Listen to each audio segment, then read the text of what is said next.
Hola a todos, soy Luis Rodríguez Palanco y soy abogado en Legal&Go Servicios Jurídicos. Hoy me gustaría hablar de un tema que podría estar pasando desapercibido, pero que está afectando a muchísimas empresas. En concreto, quiero hablaros sobre el contenido legal que debe tener toda página web.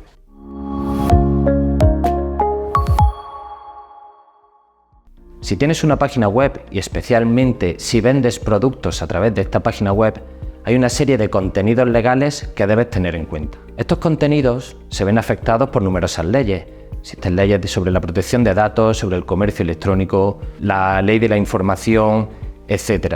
Y sobre todo, la ley de consumidores y usuarios. Toda esta legislación que afecta al contenido de tu página web no solo recibe modificaciones periódicas, sino que podrías estar incumpliéndola sin saberlo.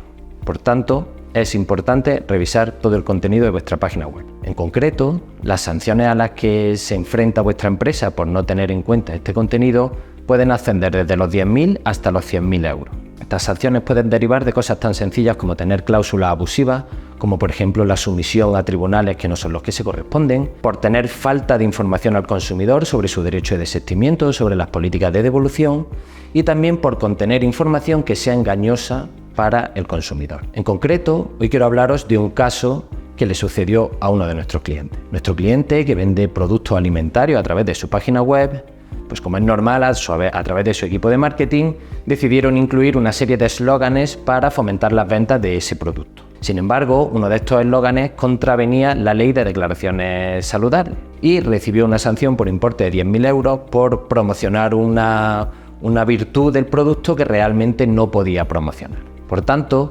no solo en el caso de las declaraciones saludables, sino en el resto de ejemplos que os he puesto, cláusulas abusivas, falta de información o información que sea engañosa, es necesario hacer una revisión exhaustiva porque podemos enfrentarnos a sanciones muy elevadas. Desde Legal&Go Servicios Jurídicos ofrecemos una auditoría de todo este contenido web y nos aseguramos de que tu página web cumple con todos estos requisitos y evita sanciones de la administración. Como nos gusta decir a nosotros, más vale prevenir que curar, o en este caso, más vale prevenir que recibir una sanción de la administración. Espero que os haya gustado este vídeo y nos vemos pronto para nuevos consejos.